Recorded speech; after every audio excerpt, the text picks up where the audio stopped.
GHK-Cu.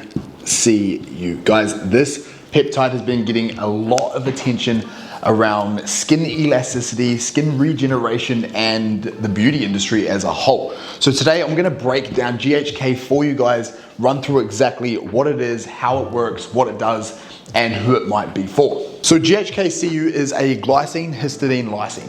What does that mean? It doesn't really fucking matter. What does matter is that it is a naturally occurring tripeptide that's found in human plasma, saliva, and urine. Now, levels of this drop by more than half as we age, which coincides with slower healing and slower skin regeneration. Early researchers like Dr. Lauren Picard have stated that it could restore gene activity in older tissue back to its more youthful state. Doesn't mean it's magic, but it looks like it could work. Right, how does GHK-Cu work on a biochemical level? Well, firstly, it's going to stimulate collagen and elastin production. Hello, vermiskin. It's going to modulate inflammation and antioxidant pathways, which we're going to dive into in just a minute. It'll support wound healing and tissue remodeling, regulate thousands of human genes tied to repair. So it doesn't just sit there, it directly impacts extracellular matrix organization and cellular communication. It's basically telling your cells to do the job that you're supposed to do.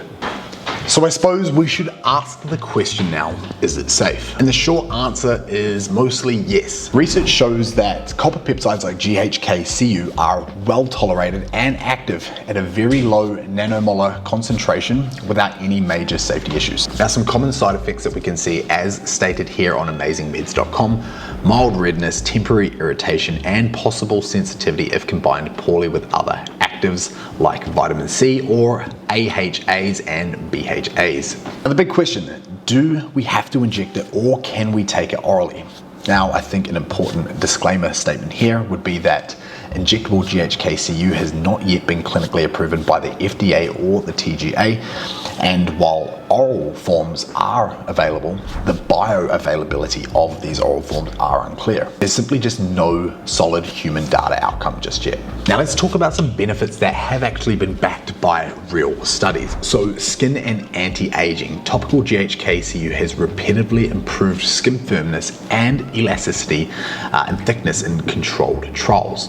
Wound healing, it's shown to accelerate wound closure and aids remodeling as per the International Journey of Medical Science. Antioxidant and anti-inflammatory actions, as shown here by the NIH PubMed studies, helps calm oxidative stress. So I think for these particular reasons, GHK-Cu could become more exciting in the near future outside of its beauty purposes around skin regeneration. So I hope if you're looking into GHK-Cu, this provided you with a little bit of insight. Now, if you're currently on GHK-Cu, let me know how much you're taking in the comments below, or if you're looking at taking it, for what purposes are you looking at utilizing GHK-Cu? If you guys would like to see more content around peptides that are current and coming in the future, please like and subscribe.